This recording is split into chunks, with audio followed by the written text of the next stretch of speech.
छत्तीसगढ़िया सबसे बढ़िया, ये नारे तो आपने बहुत सुने होंगे और चुनावी मंचों पर नेताओं ने इस लाइन का इस्तेमाल भी किया होगा। लेकिन आज के दिन न्यूज इंडिया अपनी खास पेशकश लेकर आया छत्तीसगढ़ के जमीनी हकीकत को लेकर, क्योंकि साल के अंत में वहां पर होने वाले हैं विधानसभा चुनाव। आज के दिन हम जानेंगे कि आखिर कौन नेता वहां पर है बढ़िया।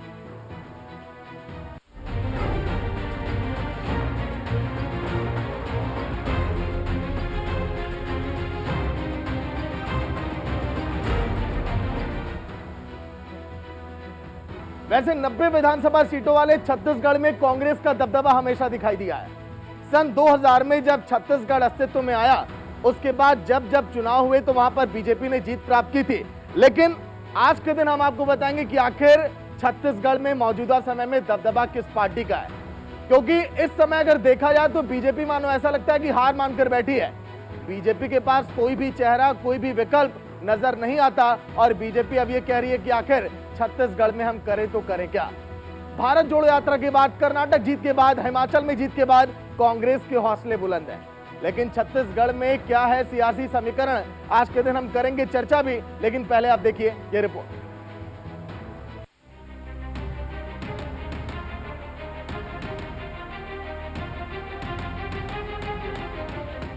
साल के अंत में छत्तीसगढ़ में होने वाले विधानसभा चुनाव अब बेहद ही दिलचस्प मोड़ पर आ चुके हैं। छत्तीसगढ़ में कांग्रेस की गढ़ में बीजेपी सेंधमारी की तैयारी में है। क्या बीजेपी राज्य की सबसे पुरानी पार्टी को कोई नुकसान पहुंचा पाएगी?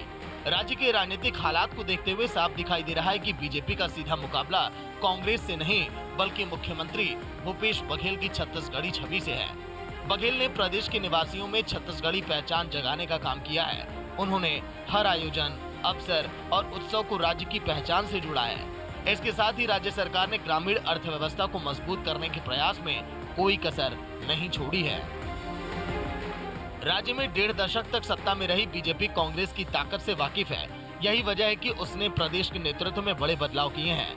पार्टी प्रदेश की जनता के बीच पहुंचकर न सिर्फ केंद्र की सरकार की योजनाओं की खूबियां गिना रही है, बल्कि भूपेश बघेल सरकार के कार्यकाल में हुई कथित अनियमितताओं को भी उजागर कर रही है। छत्तीसगढ़ राज्य 2000 में अस्तित्व में आया और तब से यहाँ 4 बार विधानसभा चुनाव हो चुके हैं। इनमें से 3 चुनावों में बीजेपी को जीत मिली, जबकि चौथे चुनाव में कांग्रेस को जीत मिली। अब कांग्रेस लगातार मजबूत होती जा रही है। 2018 के विधानसभा चुनाव में कांग्रेस ने 90 विधानसभा सीटों में से 68 पर जीत हासिल की थी। पार्टी ने बाद के उपचुनाव में अपने आधार को और मजबूत किया और वर्तमान में उसके 71 विधायक हैं, जबकि बीजेपी के पास 14 विधायक हैं। इसके अलावा जनता कांग्रेस छत्तीसगढ़ की 3 और बहुजन समाज पार्टी के 2 विधायक हैं।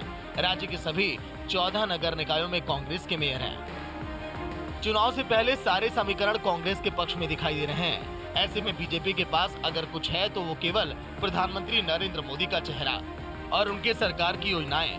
कुल मिलाकर चुनाव से पहले सीएम भूपेश बघेल लगातार क्षेत्रों का दौरा कर रहे हैं। वहीं कांग्रेस को सत्ता से बेदखल करने के लिए बीजेपी लगातार भूपेश बघेल की सरकार पर हमलावर है। क्षेत्रीय पार्टियां जातिगत समीकरण के अनुसार अपने अपने दावे कर रही हैं। ऐसे में देखना दिलचस्प होगा कि जनता किस पर भरोसा करती है और चुनावी नतीजे किस दल के पक्ष में जाते हैं। Bureau report, news India.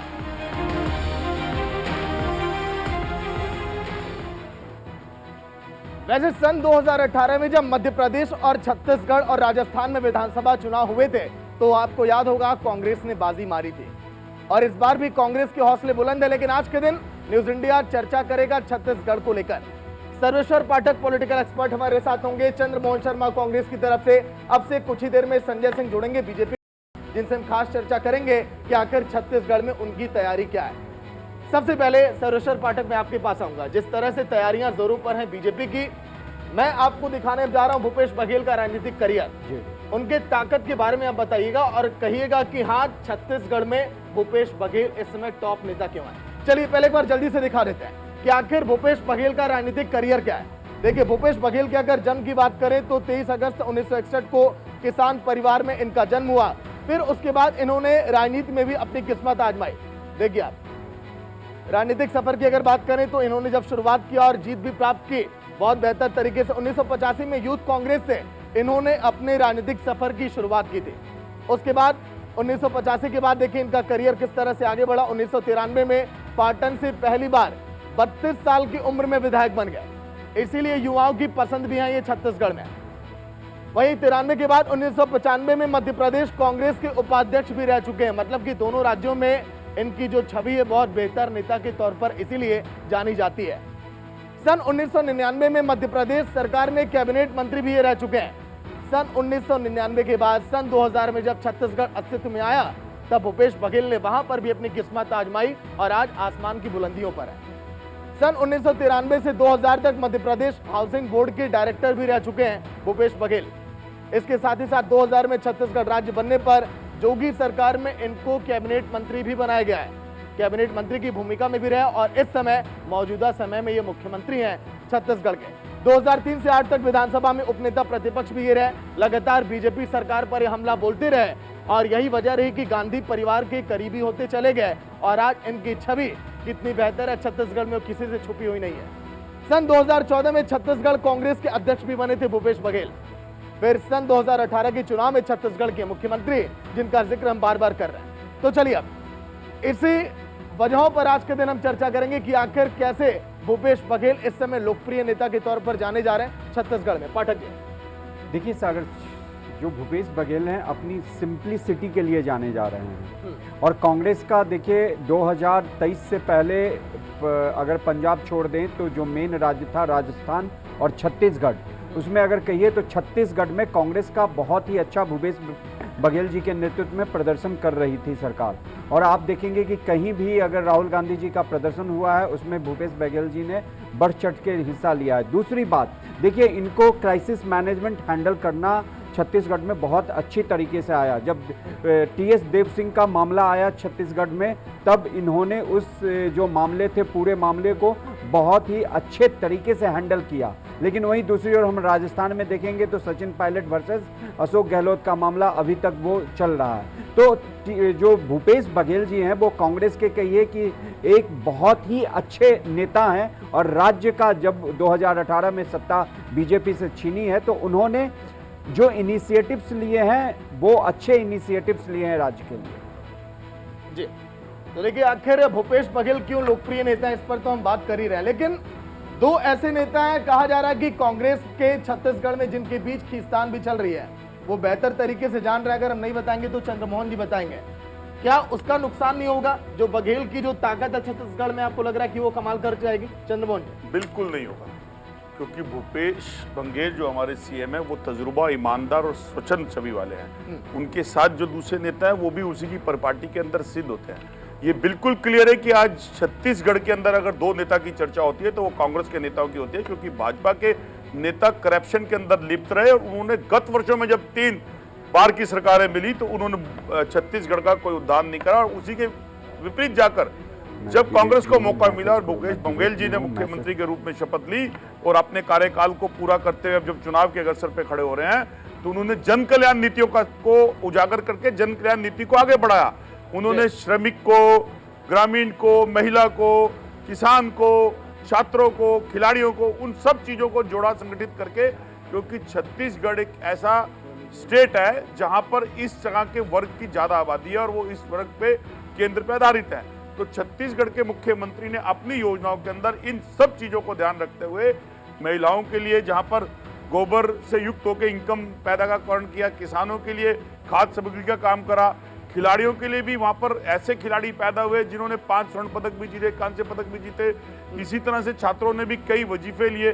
तो छत्तीसगढ़ के मुख्यमंत्री ने अपनी उपलब्धियों के अंदर बिना लगाव के छत्तीसगढ़ के जन कल्याण का ध्यान रखा।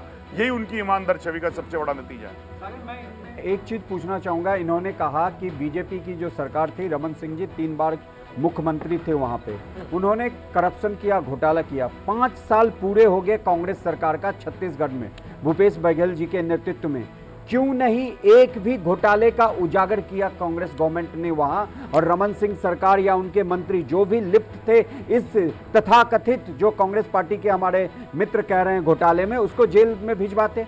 आखिर ऐसी क्या मजबूरी थी जो एक भी घोटाला नहीं सामने आया छत्तीसगढ़ की जनता के सामने और भारतवर्ष की जनता के सामने? उसका प्रमाणित उदाहरण यह है कि 3 बार की सरकार को छत्तीसगढ़ की जनता ने नकार कर भूपेश बंघेल जी को सत्ता दी। और जी मैं ये पूछ रहा हूँ, अगर बीजेपी ने घोटाला किया तो आपको उसको उजागर करना चाहिए था। इसमें आप कमी कहाँ रह गई? आपकी कमी इसमें कहाँ रह गई? हमारा फोकस वहाँ के जनमानस की उन चीजों को था जिसका अगर बीजेपी अगर छत्तीसगढ़ के अंदर एक किसान की इनकम बढ़ती है, अगर वो गोबर से इनकम बढ़ा लेता है, अगर छत्तीसगढ़ के अंदर अगर उसके घरेलू उत्पादन से महिलाओं की इनकम बढ़ती है, तो एक करप्शन नहीं था। लेकिन अगर बीजेपी ने घोटाले किए हैं तो आपने क्यों नहीं जेल में डलवाया? मित्र मंत्रियों को तरफ जाना करप्शन नहीं था। चंद्रमोहन जी, भूपेश बघेल जी डर रहे हो कि ऐसा ना हो कि हम रास खोलें तो केंद्र की तरफ से हमारी तरफ भी उंगली उठ जाए।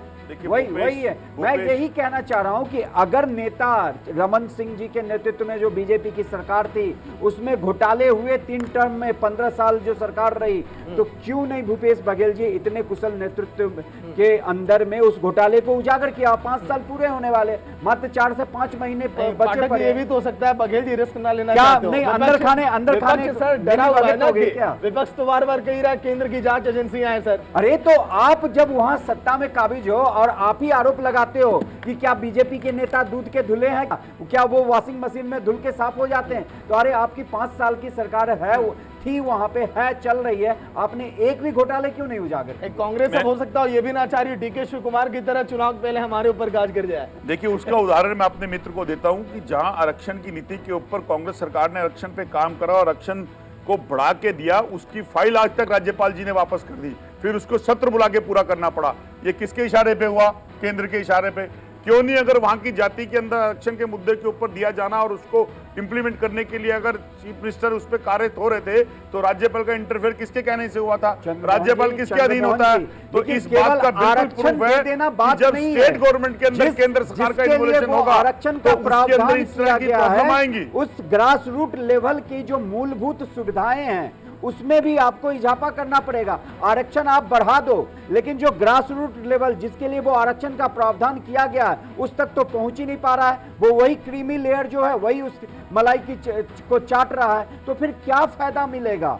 सबसे पहले उस इंफ्रास्ट्रक्चर को हमें सुधारना पड़ेगा। सर अभी भी क्या है कि खामियां बहुत हैं, क्योंकि अभी आदिवासी इलाके जो हैं वहां के लोग आज भी कह रहे हैं कि सरकारें तो बनी, बीजेपी भी सत्ता में आई, कांग्रेस भी आई, लेकिन आखिर हमारी आवश्यकताओं को पूरा कौन करेगा? आइए जल्दी से एक बार बघेल की ताकत आपको दिखाते हैं कि आखिर भूपेश बघेल की ताकत क्या है। क्योंकि युवाओं में लोकप्रिय, जैसा कि जिक्र हमने पहले किया, भूपेश बघेल युवाओं के प्रति इतने अधिक छाए हुए रहते हैं, इसीलिए 71 सीटें कांग्रेस के पास इस समय। वहीं आगे आप देखिए, ओबीसी कार्ड इन्होंने बहुत बेहतर तरीके से खेला है छत्तीसगढ़ में, और यही बीजेपी अगर अपने पाले में कर ले तो शायद एक बड़ा वोट बैंक बीजेपी के खाते में जा सकता है। इसके साथ ही साथ जमीन से जुड़े नेता हैं, हमारे पाठक जी ने पहले ही जिक्र किया कि जमीन से जुड़े नेता ही हैं, इसीलिए इसका फायदा इनको छत्तीसगढ़ में मिलता है। इसके साथ ही साथ इनकी ताकत में आती गांधी परिवार के बेहद करीबी हैं, शुरुआत में हमने जिक्र किया था। आलाकमान के करीब होने के कारण इनको फायदा मिला है छत्तीसगढ़ में, क्योंकि सिंहदेव साहब भी हैं, कई और दिग्गज नेता इसी कतार में। अध्यक्ष खड़गे के बहुत फेवरेट नेता माने जाते हैं। जब जब कांग्रेस की कहीं बड़ी रैलियां होती हैं तो वहां पर आपको भूपेश बघेल पक्का दिखाई देते होंगे। भारत जोड़ो यात्रा में भी कई बार आपको नजर आए होंगे। बेदाग छवि के नेता है, लेकिन बेदाग छवि क्या वाकई में इनकी रही है, यह पाठक जी बताएंगे, क्योंकि बेदाग छवि इनकी कही तो जाती है कांग्रेस की तरफ से भी और छत्तीसगढ़ की जनता भी कहती है, लेकिन कूटनीति में माहिर है कि कैसे सामने वाली पार्टी के ऊपर रणनीतियां बनानी है, कैसे प्लानिंग करनी है, इसमें भी बहुत बेहतर इनका दिमाग चलता है। और इसीलिए प्रखर वक्ता भी है। जो प्रखर वक्ता है वो समझ जाइए कि उस राज्य में अपना राज्य करेगा, उसका राज होगा। पीएम नरेंद्र मोदी को आप देखिए, प्रखर वक्ता की ही ये देन है कि आज पूरे देश भर में इतने लोकप्रिय हैं। क्यों पाठक जी? हाँ, आपने सही कहा सागर। देखिए, प्रखर वक्ता और जो जनता की नब्ज को पकड़े, मैं मानता हूं कि अभी कांग्रेस शासित प्रदेश के जितने भी मुख्यमंत्री हैं उसमें इवन अशोक गहलोत जी से भी आगे छत्तीसगढ़ के जो वर्तमान मुख्यमंत्री हैं भूपेश बघेल जी हैं। मैंने बोला ना कि जो उनकी जो क्राइसिस मैनेजमेंट है, आप देखिए टीएस देव सिंह का जो मामला है किस तरीके से आराम से उन्होंने निपटा दिया और प्रदेश की जनता के लिए काम कर रहे हैं। लेकिन दूसरी ओर जो आपने कहा कि राहें आसान नहीं है, वो सचमुच में राह आसान नहीं है, क्योंकि बीजेपी जो वहाँ की सरकार को हर पल घेर रही है, मुद्दों पे बात कर रही है, घेर रही है। जिसमें एक गोधन, आप आगे बात करेंगे उस पर हम अभी चर्चा करेंगे। लेकिन चंद्रमोहन जी, देखिए बड़ी विडंबना है, आदिवासी समाज के लोग आज भी कहते हैं छत्तीसगढ़ में कि कोई भी सरकार बनी हो हमारी आवश्यकताओं को कोई पूरा नहीं कर पाया। अपने आप को हमेशा वो छला हुआ महसूस किए हैं। क्या लग रहा है, आदिवासी वोट बैंक जाएगा क्या आपके पाले में? देखिए, बिल्कुल नहीं। आदिवासी योजनाओं के अंदर भी इस बार की जो योजनाओं के अंदर हमारे मुख्यमंत्री ने जो योजनाएं दी उसमें गोधन योजना दी, न्याय विधान योजना दी, स्वावलंबन योजना दी, सक्षम योजना दी, ऋण योजना दी, संस्कार अभियान योजना दी और पोषण अभियान योजना दी। ये सब वो है जो छोटे और निम्न वर्ग के लोगों के लिए बेस्ड है, जिसके अंदर आदिवासी युक्त भी आते हैं और उन्हीं पोषण के लिए।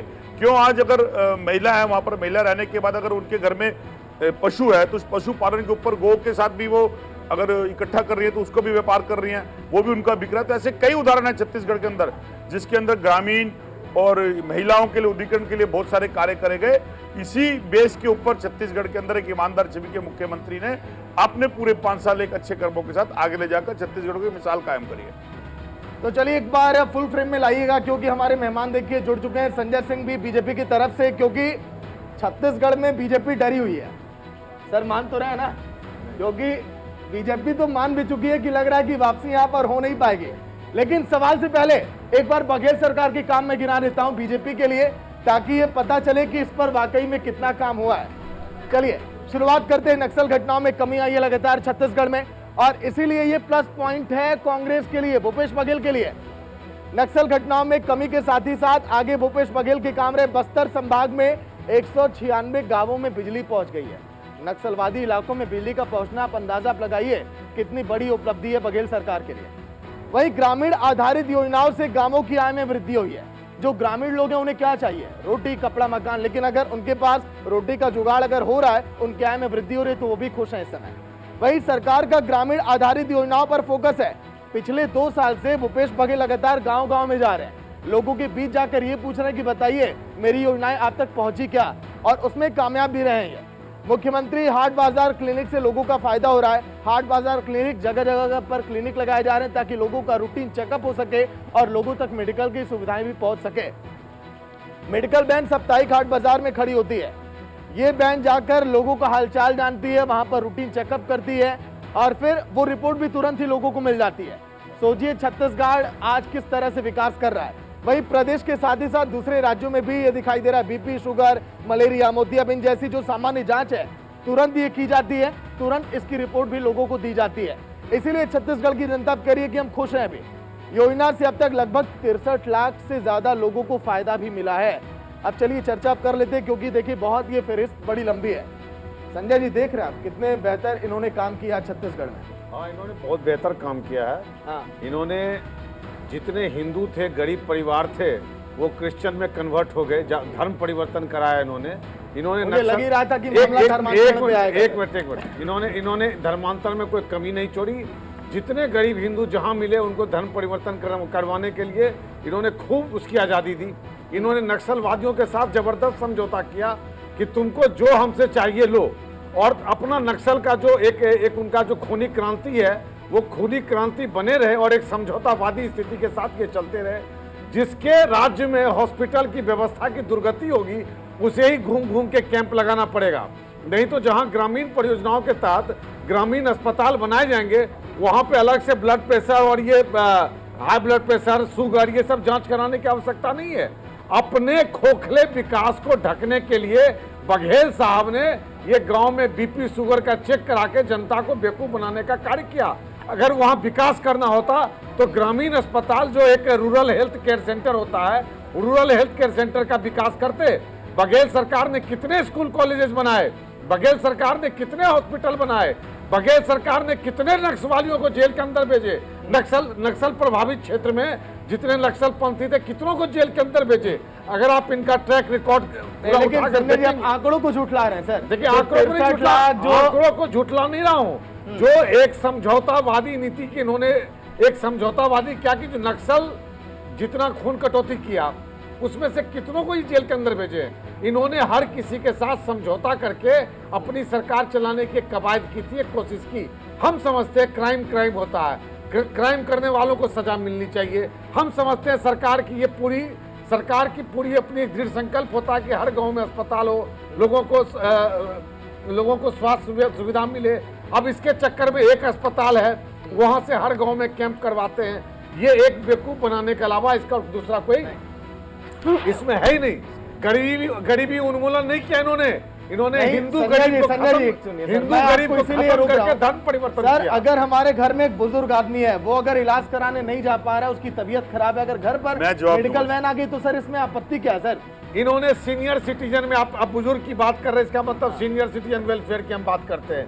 सीनियर सिटीजन वेलफेयर के अंदर इन्होंने कितना धन आवंटित किया, आप ट्रैक रिकॉर्ड निकाल कर देख लीजिए। नहीं सर, ऐसा नहीं होता है। जब हम अस्पताल के निर्माण में कहीं ना कहीं से कमी छोड़ते हैं तो हम उसको ढकने के लिए उसी डॉक्टर को हर हफ्ता कहीं हर गांव में घुमा के हम ये बताने की कोशिश करते हैं कि हम आपके स्वास्थ्य के प्रति जिम्मेदार हैं। दरअसल ये स्वास्थ्य के प्रति सरकारी जिम्मेदारी नहीं है, ये बघेल सरकार कोई RWA नहीं चला रहे हैं जो जगह कैंप लगाएंगे। बघेल सरकार एक सरकार है। संजय सुन लीजिए, पहले बहुत तसल्ली सुन लीजिए। भाजपा के 9 साल बेकार और बेदम। अभी मैं याद दिला दूं अपने मित्र को, मुझे याद दिला दीजिए 25 मई, सुन लीजिए आराम से, सुन लीजिए 25 मई 2013, 5 साल आ जाते हैं ना सर। 25 मई 2013 विद्याचरण शुक्ल जी को नक्सलवादियों के द्वारा मारा गया। ये हमारे नेताओं की हुआ है, नंद किशोर जी और महेश चंद्र शर्मा जी। आपके पास कोई मिसाल है? जो माटी का मुष्ट जो देश के अंदर रहता हो, क्या उसने कभी ऐसे जनमानस के लिए प्राण दिए? नहीं दिए। जो गवाहियां देंगे वो प्राण कहां देंगे? और जिस नक्सलवादी की बात कर रहे थे, जब आप ISI को हिंदुस्तान में बुला लेंगे और 9 साल के बयान की बात करेंगे और छत्तीसगढ़ के ऊपर जाने की कोशिश करेंगे 3 बार की टर्म के ऊपर, कोई मिसाल दे दीजिए मुझे रमन सिंह जी की। 5 साल होने वाले हैं, 5 साल के अंदर भूपेश जी की कई मिसालें हैं। ग्रामीण के अंदर उद्यमन करना, शिक्षा के ऊपर, खेल के ऊपर, स्वास्थ्य के ऊपर, किसान की योजना के ऊपर। आप मुझे एक परियोजना बता दीजिए आपने 15 साल के अंदर रमन सिंह जी के अंदर। और क्योंकि आपको ध्रुवीकरण करना, ध्रुवीकरण के सिवा आपके पास कुछ नहीं आता। अगर आप कहीं जाएंगे जहां पर समुदाय ईसाई का होगा, वहां ध्रुवीकरण करेंगे। जहां मजहब के अंदर मुस्लिम ध्रुवीकरण होगा, ध्रुवीकरण करेंगे। अभी आपने मुंह की खाई है कर्नाटका के अंदर, फिर भी सुधर नहीं रहे। देश अमन और भाईचारा चाहता है, देश मोहब्बत की दुकान चाहता है। देश निहार रहा उस सरकार के ऊपर जिस सरकार को 2014 में चुना चाहता है। तो 9 साल के अंदर आज तक ध्रुवीकरण खत्म नहीं हुआ। कितने बांग्लादेशी रोक दिख रहे आपने? संप्रदाय का आपके रहते हुए 10 साल 9 साल के अंदर 3,000 हिंदुओं का धर्मांतरण आज छत्तीसगढ़ में हुआ है। आप उस पे जैसे आप क्या लोग कहेंगे? देश के अंदर ध्रुवीकरण पैदा करते हैं और मुद्दों से ध्यान हटकाते हैं। क्योंकि देश का मुद्दा बेरोजगारी, अर्थव्यवस्था, महंगाई और देश की डेवलपमेंट और देश के इंफ्रास्ट्रक्चर को जो 70 साल को आपने बेच दिया। आपने क्या बनाया? सेंट्रल विस्टा प्रोडक्ट, संसद भवन जिसमें महामहिम के निरादर कर देना और ना उनको मुहूर्त पे बुलाना, ना उसकी नींव पे बुलाना। आज हम मुद्दा वहां जोड़ा जा रहा है, डिबेट नहीं घुमाई जा रही, मुद्दा जोड़ा जा रहा है। आप घुमा रहे हैं क्योंकि आप जैसे लोग भी अगर 9 साल का मैंने बखान पहले ही माना तो हमें कि अगर रमन सरकार ने 15 साल में घोटाले किए तो आप उसका जवाब दीजिए। क्यों नहीं रमन सरकार वाली बीजेपी पे चर्चा नहीं कर रहे हैं सर। 70 साल में इतनी चर्चा नहीं होगी जो 9 साल की चर्चा हो जाएगी। एक बार बंदा बोलने लगेगा, कई साल बोलता रह जाएगा। सागर जी सर सुनिए सर मेरी बात। अभी देखिए पूरा देश और पूरा चैनल बात कर रहा है देश के ऊपर सर। अभी इस समय मीडिया का कोई चैनल नहीं है जो छत्तीसगढ़ की जनता को हकीकत बताए, और इसीलिए हमने शुरुआत ये की है सर, ताकि आप लोग छत्तीसगढ़ पे बात करिए सर। नहीं, छत्तीसगढ़ में बात कर रहे हैं, मैंने छत्तीसगढ़ कोई बात नहीं करी है। दुर्भाग्यपूर्ण बात है कि जिसने विद्याचरण शुक्ल जी की हत्या करी, हम उसी के साथ समझौता करके अपनी सरकार चला रहे हैं। इससे दुखद इस देश में क्या है? इससे दुखद इस देश में और कुछ हो ही नहीं सकता। अरे मैं तो वकील लगा हूँ, जो आप बोल रहे हैं मैं उसी को बोल रहा हूँ। जिसने विद्याचरण शुक्ल के हत्यारों के साथ समझौता किया, वही सरकार है छत्तीसगढ़ की सरकार। आप खुद अपने जुबान से कह रहे हैं हत्यारों के साथ समझौता करने। झूठ बोल रहे हैं आप। तथ्य क्या है आपके पास? आप एक शहादत को कलंकित कर रहे हैं, क्योंकि आपका नियम कलंकित करना है। आप हर बार कलंकित करते हैं उस चीजों को। ये कोई आजादी के लिए झूठ बोल रहे हैं आप। अरे झूठ बोल रहे हैं आपने मारा, तथ्य क्या है आपके पास? आपने उसके साथ तथ्य क्या है आपके पास? अपने कांग्रेस नेताओं की तौहीन की है। झूठ। जब कुछ बोलने का ना हो, देश मुद्दे की तरफ देखता है। 2014 में महंगाई दूर हुई क्या? बेरोजगारी दूर हुई क्या? 2000 करोड़ रोजगार देंगे। मुझे बताइए बीजेपी ने 2 साल गुजर जाने के बाद छत्तीसगढ़ के स्टेट नहीं है। छत्तीसगढ़ में कांग्रेस ने बेरोजगारी कितनी दूर की है? छत्तीसगढ़ में नक्सलवादी इलाकों में कितना काम किया कांग्रेस ने, छत्तीसगढ़ में जो वहां के आदिवासी हैं वो कितने नाखुश हैं, इस पर भी चर्चा हम करेंगे। लेकिन ब्रेक के उस पार ये भी आप देखिएगा कि आखिर बीजेपी की ताकत क्या है, बीजेपी आखिर कौन सी ताकत के भरोसे है। एक छोटा सा ब्रेक, चर्चा लगातार जारी है।